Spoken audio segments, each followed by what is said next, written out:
In this chat, I'm talking to the iconic comedian Steady Eddy. He's there's a time where he was forever on our telly, and he's laid low for a little bit, but he's back with a vengeance and has heaps of exciting things coming up. So I hope you enjoy the chat. Once again, little plug: if you can help out and subscribe to this channel, just click the button.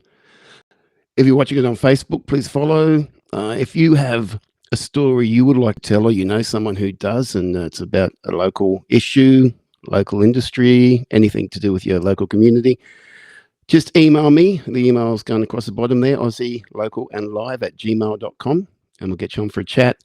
Finally, if you really like to help out, go to the tip jar on that QR code, or can also be found on my website, nickphillips.com. And any funds you can help out with will help with the marketing of these episodes, so we can get out there to more people and tell our local stories. Anyway, enjoy the chat with Steady Eddy. All right, today I'm having a chat with a guy who is an Australian icon, an absolute legend. I want to tell people I'm talking to this guy. They're like, "Oh man, we always used to watch him." Steady Eddy, how are you, mate? Good, mate. How are you? I'm really good. So say back in the day, mate, in the 90s in particular, you couldn't turn the telly on without you being on it. Oh, mate, tell me about it. It was the heyday of stand-up comedy. Yeah. So your first tour, I think, was like 92, 93, something like that. Was that when you really kicked off doing national stuff? Yeah, probably 90. Yeah, probably 93. Right, man. What got you into it? My sister was doing stand-up at the time, and I saw her perform, and I thought I might give it a go. And a week later, I was up on stage at the Comedy Store in Sydney, doing my first 5 minutes. Oh, there you go, mate. Did you remember that performance? Yeah, I got it. I've still got it on tape, actually. Looking back, how'd you go for your first one? Oh man, it was pretty rough and ready. But look, I was happy. I got a laugh, and I made it to the whole 5 minutes. Yeah, and it's amazing when you're doing something like that. People don't realise how long 5 minutes can be. Oh, mate, like 5 minutes is a lifetime when you've never done stand-up before. Yeah, and mate, how did people take you? Because there weren't too many disabled people getting on stage doing stuff like that in those days. No, there wasn't. I mean, it was a good response. And I mean, for most of my career, it's been a pretty good response as well. Yeah. I mean, you got a few haters out there, and that's what can you do? Yeah, everyone gets that. No, when you're a performer of any type, you've always got someone who's not going to dig what you do. But I think particularly you being a pioneer in that space, mate, a lot of people respected how brave that was and how creative that was too, to actually be able to tell stories about yourself a lot and take the piss out of yourself, or you take the piss out of someone else. You know, it was like a real art form. I don't know if it was brave, more stupidity than. I've always been the kind of bloke that if you tell me I can't or shouldn't do something, you'll do it. I'll do it just to spite you. I know you live up in Queensland these days. Have you always been a Queensland boy? No, I was born and bred in New South Wales. Now you're a blue. Yeah, I'm actually an Eastern Suburbs boy. Oh, there you go. So are you a Roosters fan, are you? Or? Mate, you'll hate me for this, but I don't follow football. Yeah, okay.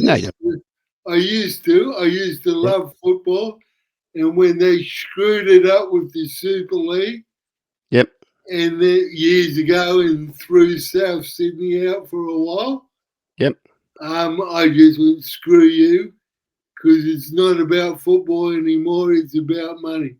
Yeah, corporations. Yeah. I love watching footy. I still love watching footy, but I'd rather watch a junior rugby league football side live than these pretenders. Yep. I get where you're coming from. I think a lot of people feel that way these days too. Mate, so you, as well as doing the comedy, you got into TV, you got into films, you kind of did all the things. And didn't realize that I don't know if it was a CD back then or an album or a tape. Your shows won arias. Yeah, I won a 94 aria for best stand-up album. Yeah, right. So what we did with the video back then, the Ready Steady Go, we lifted the soundtrack off that and made it into an album. Right. And it won the aria. Mm. I remember growing up listening to when I was a kid, and all the albums had come out by your Bill Cosby's of the world and all those back in those days, and comedy on the albums was huge. Yeah, well, yeah, it's sort of not so much now, I guess. But well, I guess YouTube's taken over with videos these days, I guess. And yeah, and I don't think anyone can be bothered doing it anymore because of that. Yeah. You know, why pay 10 grand or so for a digital video? Yep. When you can get someone else to film it for nothing. That's it. Film it on their iPhone these days because it's so right. Good. Yeah. Same with music, mate, because we lost, with the streaming stuff, we lost the ability to sell CDs. And that was the main part of your income during the year. Yeah. Even at live gigs selling CDs, and we just lost all that.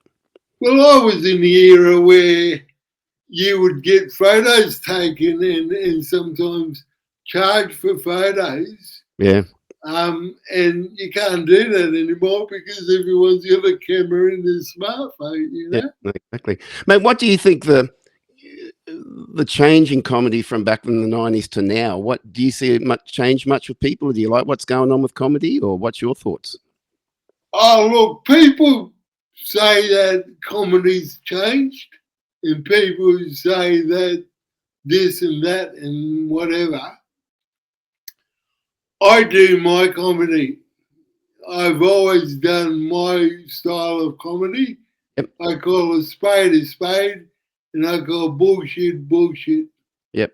And if you don't like it, the same door you came in is also an exit. Yep. So just leave. Yep. I don't, if you come to a show, whether it's now or back then, don't expect woke bullshit. Yep. Don't expect me to use pronouns because you can just go and get well and truly.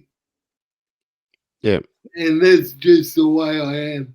Yeah, and I think, mate, comedy's played a real important role in social comments like that. Like, you look over the history of people like Carlin and Bill Hicks and things like that. The social comments that they made, and you see it with Chappelle now too. When he gets up and says stuff.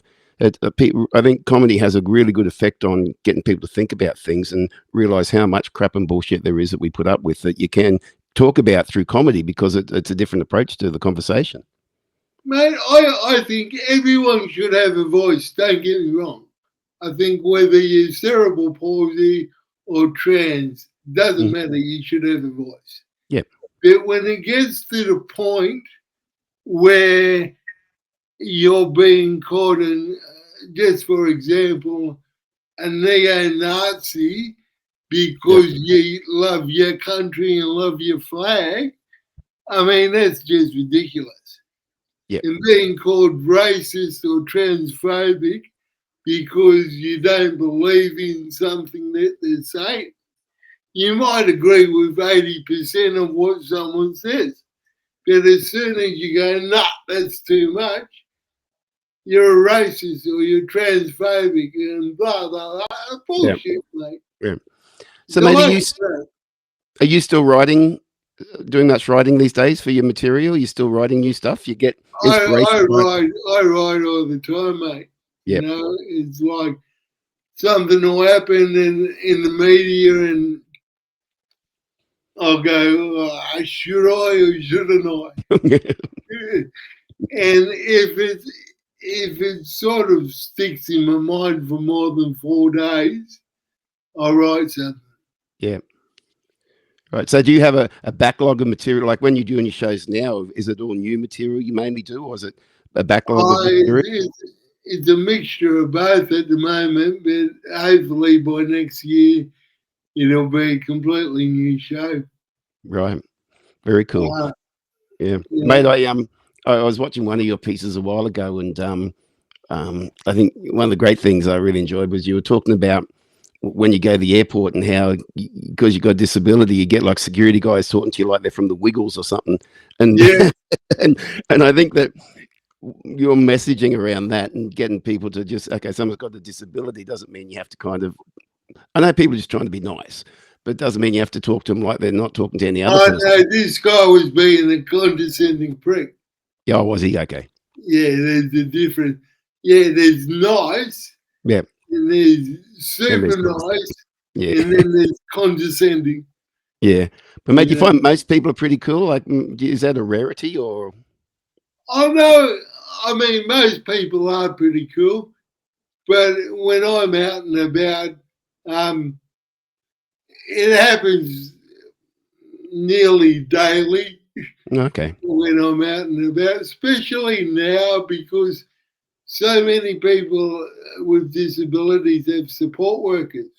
Mm-hmm. And so if I'm with my able-bodied friend, which is not a support worker, yeah, they assume that it is, and they go to talk to them. Yeah, right. Gotcha. About me. Yeah. And it's like, dude, I'm right here. You can talk to me. Hello. Yeah. Mate, so what are you doing now? Have you got many shows coming up? Yeah, look, yeah, I have actually. I've had more than I've had in the last couple of years. Yep. I went very quiet for a while. I never actually retired. I just went quiet. Yep. I did maybe 1 or 2 gigs a year. Right. Especially when the pandemic hit. Yep. But it's starting to increase now that I've put myself out there again. Good. I know people are looking forward to coming out and see your shows, mate. So, are you still also doing the Jingo Brothers? No, I'm not doing that anymore. No, right, mine's finished. Okay, so what the shows now are all solo shows with yourself. Do you have other comedians on? How's it work? We have a support act, and that may change from gig to gig or state to state as we'll have it. Yeah, so just probably 2 of us. It might get to the point where it's just me. Yep. It depends what ideas I come up with. Yeah. Do you get to see many like young comedians coming through? Many new people on the block? No, not really, to be honest. I mean, the only newer comic I've seen, my niece actually does stand up now. Okay. So I've seen her do a couple of shows. Yeah. So is she influenced by you, mate? No, no. God, I hope not. Probably because my sister, as I said, did stand up. So I think she's probably got bits of me and bits of her mum and other comics, you know. Yeah. And it's a different era too, mate. It's this different generation. It's a shame that we've lost a lot of that local live TV that used to happen. Like, the shows you'd be on, like the midday show and the Vizard and things like that. We don't have those sort of shows anymore. And I think what you were talking earlier about, I did that interview recently with Jamie Dunn, and Jamie used to produce a number of shows up at Channel 7 in Brisbane, and they were always filming local shows back then, but they just don't do any of those anymore.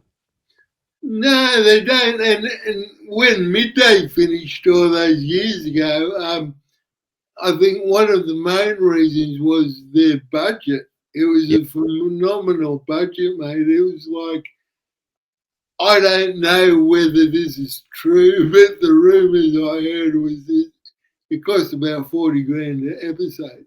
Yeah, right. And Yeah. that's a lot of do-re-mi a week, mate. Absolutely. Yeah. Like advertising, they got to pull in. So, mate, you did movies as well, didn't you? Yeah, I did Under the Radar. In Lucky, I had a cameo in Lucky Break. Yeah. Yeah, and I did an episode of Country Practice. Yeah. Episode of State Coroner. But what was it? What was it like doing the films? What was that experience like? Oh well,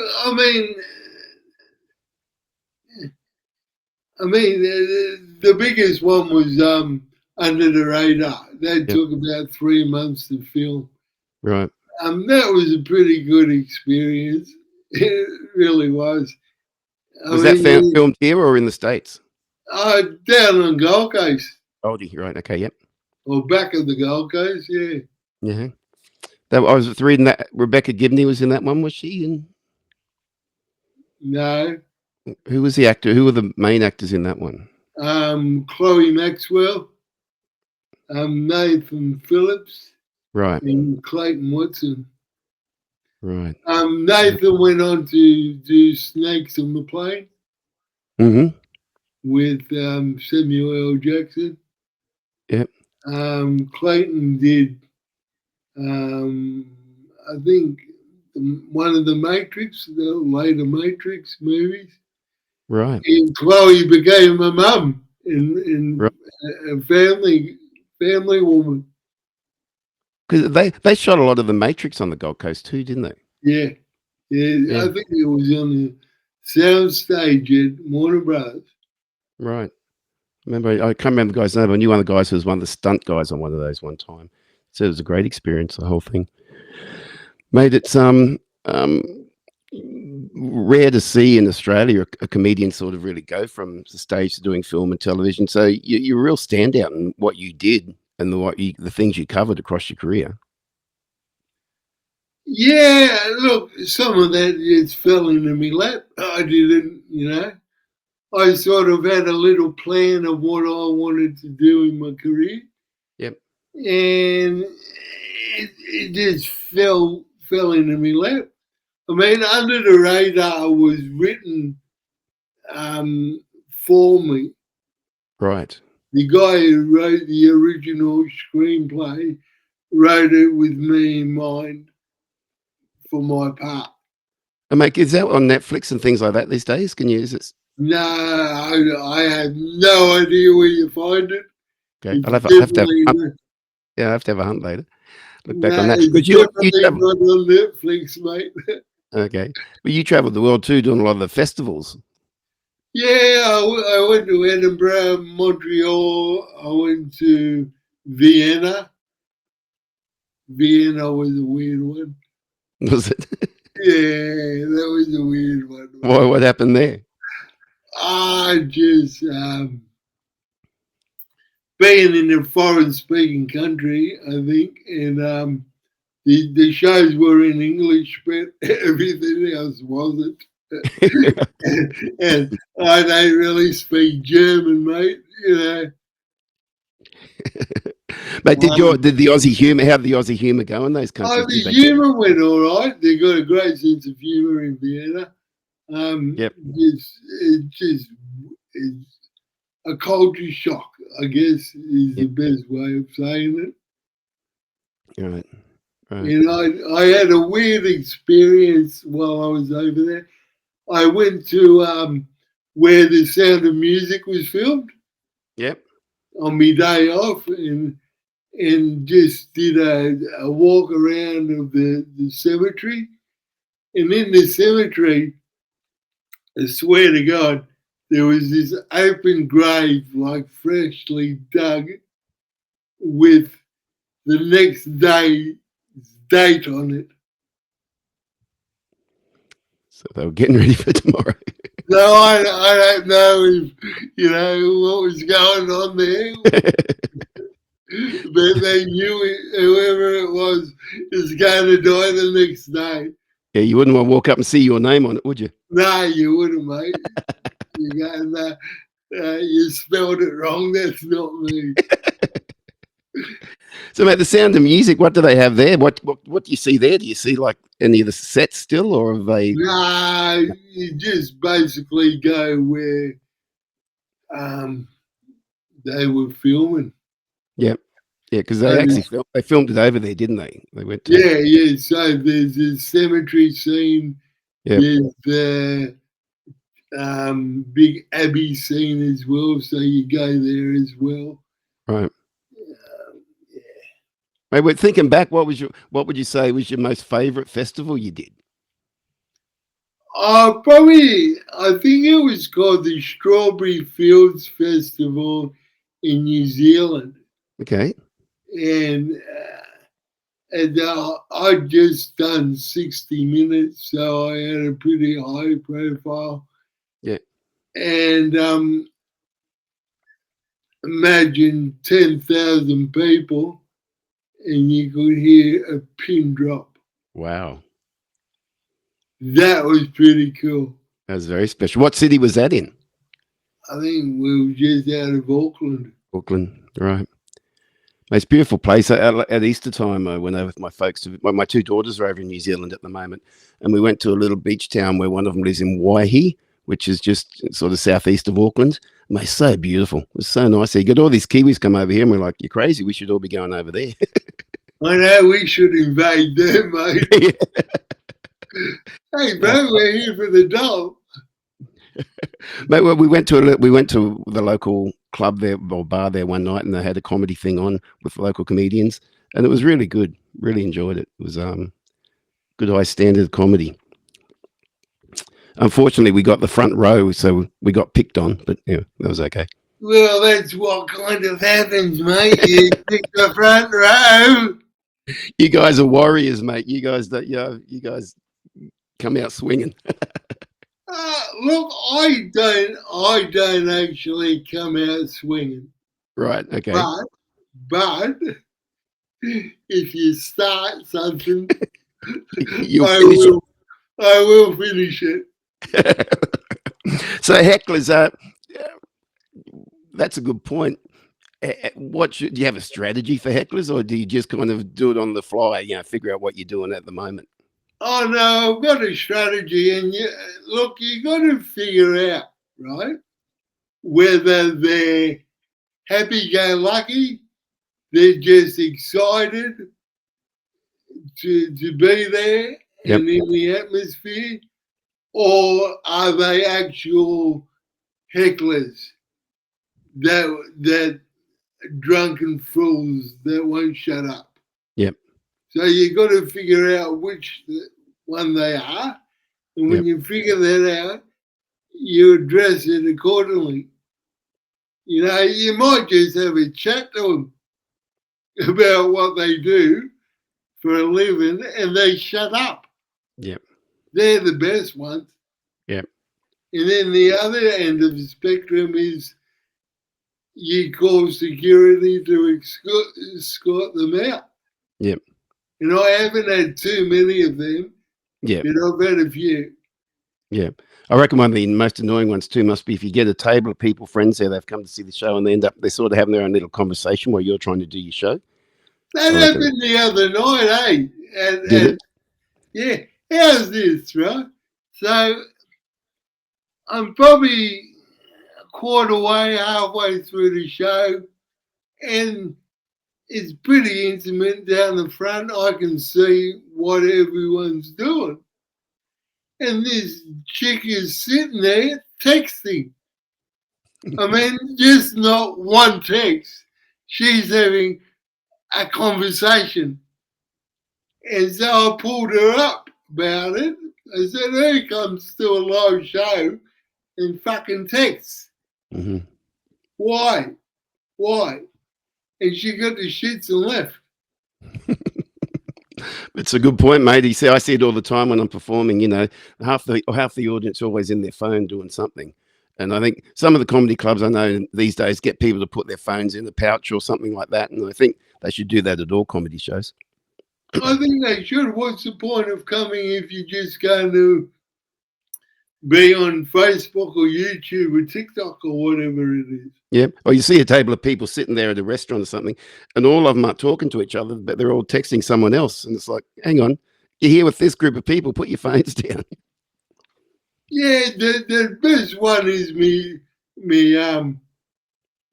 niece used to talk about when she was younger, a group of girls, 12 girls sitting in a circle texting each other. Yep. It's like, no wonder there's no communication skills anymore. It's amazing how much it's become part of our lives. But I do wonder, I think back to the days when I'd be doing the touring band work in the 90s and 80s, and I was trying to remember how we contacted each other all the time. How we obviously we phoned landlines, but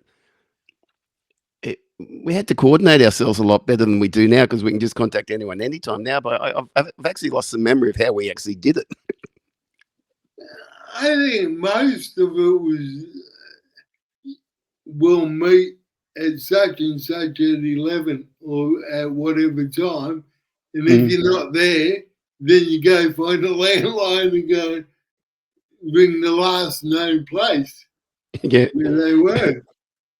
And to think we used to be able to get into a car those days without a phone and actually drive somewhere. Yeah. You did this thing called a Refinex. Yeah, exactly. You had to actually know how to read the map. That's it. Yeah. Yeah. And I remember I used to know so many phone numbers by memory. Now I can't remember one. Now I'm like you, mate. I don't even bother anymore. Yeah. So easy just to hold your phone up. Yeah. It's amazing how much it has become such a part of our lives so quickly, and it's really a pretty short period of time. Yeah, some of it's good, yep. And some of it's just not needed, mate. Yeah, mate. What's your thought about like performing comedy in the clubs you play at now compared to what they were like back then? Is there, from a music point of view, there's a lot of places they have you play music now that just aren't set up for the right atmosphere anymore. They've got too many tellies around the place or too many things going on, and you sort of have to play that. It's rare that you actually get a room that's set up properly. What are you finding with comedy? Are they setting the rooms up properly?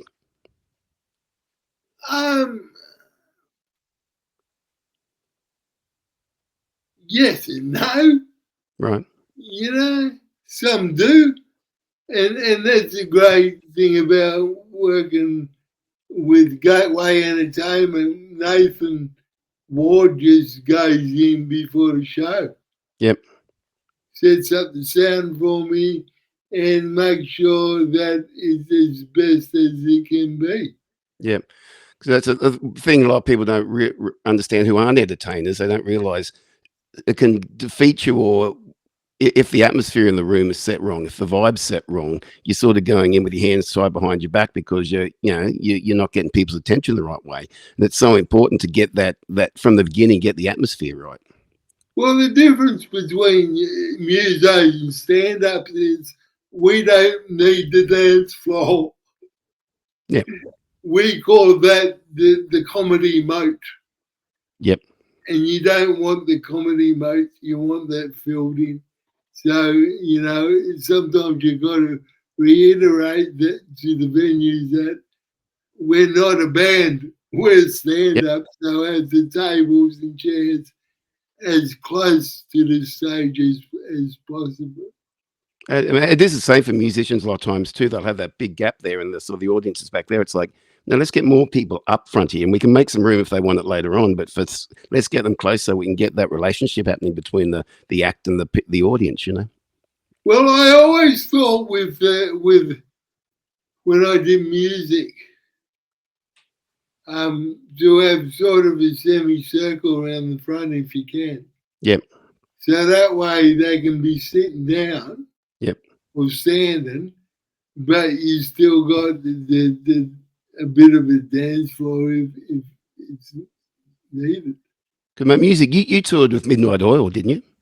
Yeah, I did the DMC for the Oils, the Redneck Wonderland tour. So would you do a bit of routine at the beginning? Would you? Yeah, I emceed the whole night, mate. So Right. I was doing routines in between.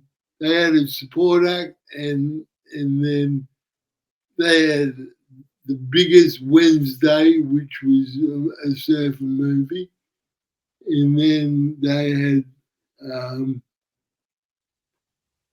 the Midnight Oil will come on stage. Mm-hmm. And how are the guys to work with? Oh, they were really good, mate. They were really cool.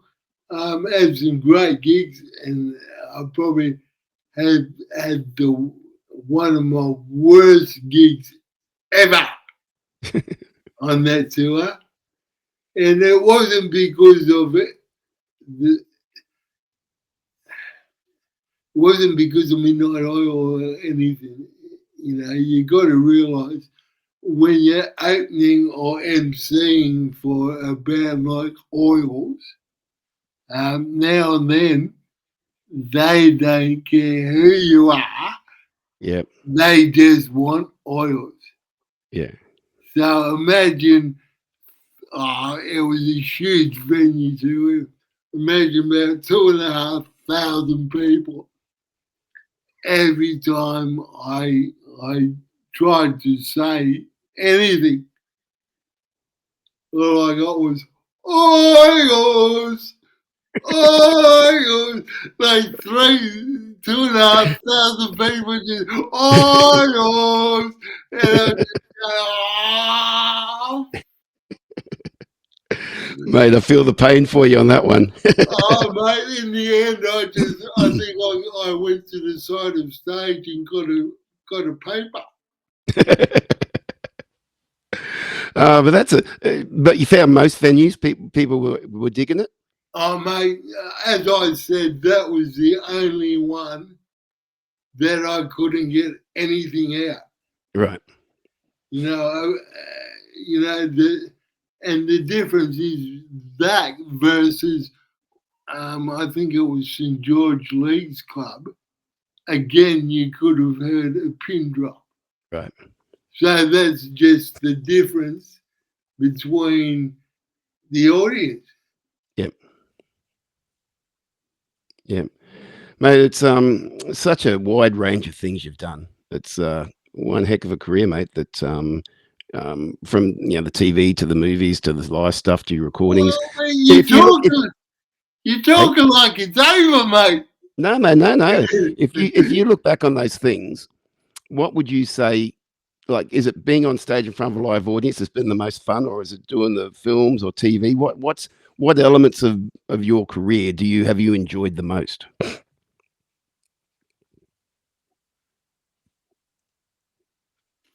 I just like doing comedy, mate.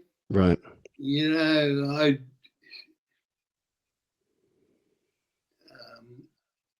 I like doing live gigs to Yep. people that want to be at a comedy show. Yep. You That's the know, best atmosphere, the live stuff. yeah, because I'm relying on my comedic ability, Yep. whether it's what I've written or how I'm performing towards them. I'm relying 100% on that. Yep. You know, when I've acted, I've relied on the script. Yep. I'm not Steady Eddy. I'm, whoever Yep. I'm playing. But when I'm on stage, that's basically me. That what you see on stage is me on steroids. Yeah. Right. When I'm off stage, I'm not like that. Yep. But something happens when I get on stage. I click into this mode. Yep. And mate, like you were saying, it is easy to talk about what you have done in the past because you've done so much. But what is coming up? What's the plans ahead now? I'm actually I'm writing something at the moment with a friend of mine, and we're going to pitch it to I can't say who yet, but Yep. we're pitching it, and hopefully it'll get some legs to it. Beautiful. It's a comedy mockumentary sort of thing. Okay. And sort of parts of my life in it, but not as well. I won't give too much away because I want people will be shocked. Okay. So how far into the future is this? How developed is it? We've got a basic treatment of the first probably 3 episodes of it. Cool. And we're having a meeting on Friday to see if this person and this wants to have a look at it. Yeah, no, excellent. Well, fingers crossed on that, buddy. Hope that all comes off. I hope it does. And apart from that, I just want to do a bit more. I've got a goal, and my goal is within the next 3 years to play one of the entertainment centres. Right. Yep. I mean, that's my goal. Yep. Very cool. So it's kind of you've had a bit of a hiatus for a while now. It's a rebuild to get yourself back on that big stage again. Yeah, and I mean, I did 11 years on the P&O as well. Okay. So yeah, and that's a whole different genre as well. Yep. So going back to the live stuff where I don't basically have to edit myself. Mate, I hope you don't mind me asking this, but it's like a lot of people obviously don't know what it's like to live with a deformity. So like cerebral palsy, does it, from when you're younger to now, does it change its condition, or is it something that stays? Well, for a start, it's not a deformity. Okay, sorry, Maud. What do you? What terminology you do? Should I be saying? It's a disability. A disability. Sorry. Yeah, of course, disability. Yeah. Forgive me on that. I have deformities because of the disability. Right. But yeah, and it gets worse. I didn't know that until I was living it. Right. And I was 46 or 47 years old at the time. I had a fall and my legs never came back to what they were. Right. And now I'm basically in a wheelchair. Okay.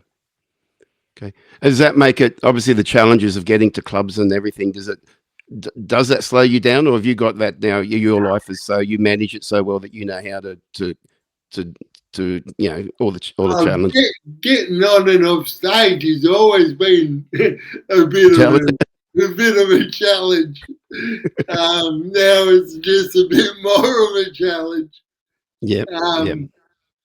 But look, the bigger the stage, the bigger the venue, the easier it is.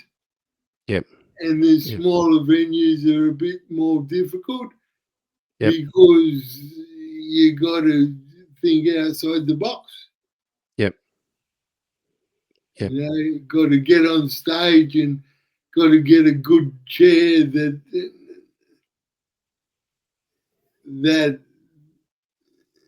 everyone can see you in the audience. You know what I mean? Yep.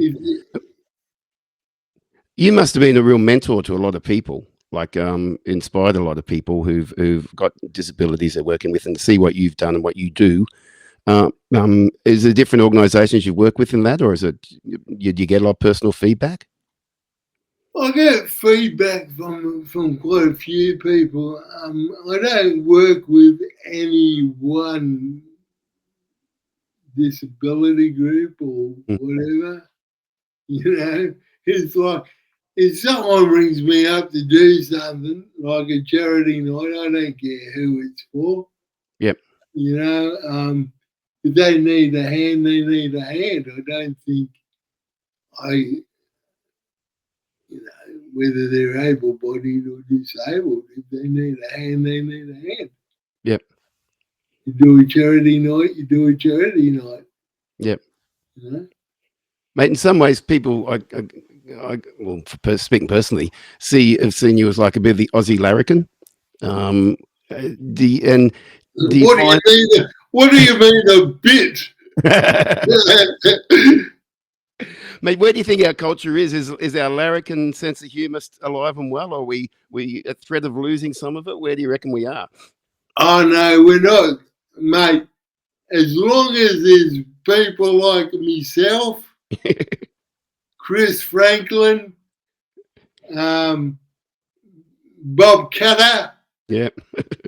Pauline Hanson, if there's people like that in Australia, we're alive and well. You know, Good to hear. You know, there'll always be those people, whether you agree with what we're saying or not, Yep. isn't the point. The point is that we're able to say it. And I think that's the true essence of being Australian. Yep. And I hope we never lose that ability to laugh at ourselves. I think you know, they've tried to take that away from us. Yep. But that's why the woke community didn't work too much, have much success in Australia. Yep. Because Australians just don't cop it. Yep. But here's the duality of that. We won't cop it, but if those people are in trouble, most Australians would help them. Yep. Whether you're disabled, trans, whatever you are, it doesn't matter. If you're in trouble, Aussies will help. Totally agree with you. If they don't, then they're a pack of arseholes. That's right. And you're always going to get some rats in any crowd, but I think most Aussies still have that underlying principles about them. I totally agree with that, mate. And I see, my kids' generations coming through. I'm really excited by what I'm seeing in a lot of our young people too. They're like really taking on challenges and kind of being a lot braver, I think, than some of my generation was in what they're doing, but still keeping that Australian larrikin side of happening within their friends. I see that a lot. Yeah, I mean, in some places, it's prevalent, and in others, it's dying. Yep. You know, in the younger crowd, I think once a young person gets an idea of who they are, then that's where it starts. You know what I mean? If they know where they're going to draw the line, that's when they start becoming a larrikin, because they'll push it up to that line and then won't go over it. Yeah. I find more and more of them I'm seeing, and I say it could just be the group of people I'm seeing around me, but they're actually questioning the authorities a lot more. They're actually thinking for themselves, and they're not just believing when they hear something, not just believing the bullshit. They'll sort of go and look into it for themselves and come up with their own opinion. And to me, that's a positive. I hope more people do think that way. Yeah, you know, you can't believe everything that they tell you. Mm. You know, it's just stupidity to think that they're always right. Yeah. They're not. They're flawed. No matter who they are, whether they're the Prime Minister, whether they're cops, doctors, whatever, it's an impossible fact for them to be right 100% of the time. Yeah. So you've got to question it. Absolutely. Mate, where have you, if people want to find out where your shows are, is Facebook the best place to find you? Yeah, there's a Steady Eddy official page. Yeah. Just go to that, and the upcoming gigs will be on there. Yep. And if you get something going with this, comedy doco type thing, will you be putting information eventually on Facebook about that, or? Yeah, well, also, in the next couple of months, there'll be a website as well. Okay, cool. That'll be the Steady Eddy website. Right. And that's also going to have content. I've got heaps of content from Visars and middays and everything that's going to be put up there as well. Yep. Even radio interviews I did in the very early days. Awesome. So I mean, this is the thing we're building on. Awesome. Well, mate, I really hope that people have enjoyed this chat, getting to hear a bit more of the behind the scenes of Steady Eddy and your journey, mate, and where you're off to, where you're heading to. All the best with that, with the projects you got coming up, and I'll be watching very closely and looking out to getting to see one of your shows soon. Cool, man. Yeah. Where are you? You're in Brisbane, are you? Yeah, I'm sort of half my time I'm in Redcliffe, and half the time I'm up Toowoomba at the moment. I've got my folks up here, and I sort of do a bit of filming from up here and give them a hand with a few things and catch up with them. But so between Redcliffe and Toowoomba, but I'm a Brizzy boy by Brizzy's. Yeah, well, we should be down in Toowoomba soon. Yeah, definitely. So you're up north. You're north of the sunny coast, aren't you?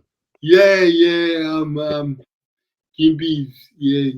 Did you feel the earthquake up there the other week? Yeah, I did. Man, I always thought I was having drug flashbacks. And I go, dude. and then my mate came over and I go, silly question. Did we just have an earthquake? What? He goes, it's not that silly, mate. Yes, we did. Thank God for that. It's something we don't get to hear about on the news every day. An earthquake happening in South. No, it was like 5.2. Yeah. And the epicenter was just probably about Kilkeven, which was about 30 k's from me. I went through a big one in '94 in Los Angeles, where I was living over there, and they had the Northridge earthquake, and we had freeways fall down then, and shopping centers collapsed and things like that, and it was a big one, and that scared. And then the aftershocks came after that. But in LA, you live there, you'd often get the smaller ones, and they were kind of cool. Well, that's kind of fun. Then when the big one hit, it was like, no, I've had enough of earthquakes now. I don't need to have another one of them. Yeah, well, we weren't expecting it. You don't get that here. No, it gives you when you feel them, it gives you a sense of just how powerful the earth is. How we're such small little things on it, really. Oh, look, up in Gympie, we're always prepared for a flood, but not a bloody earthquake. We've got the tinny ready, for a flood. Yeah. Yeah, that main street cops are flooding every now and then, doesn't it, still? Oh, yeah, and they'll never fix it. They can't fix it. No. Mate, well, thank you for this chat. I really appreciate meeting you, mate, and talking to you, and I look forward to meeting you in person sometime soon.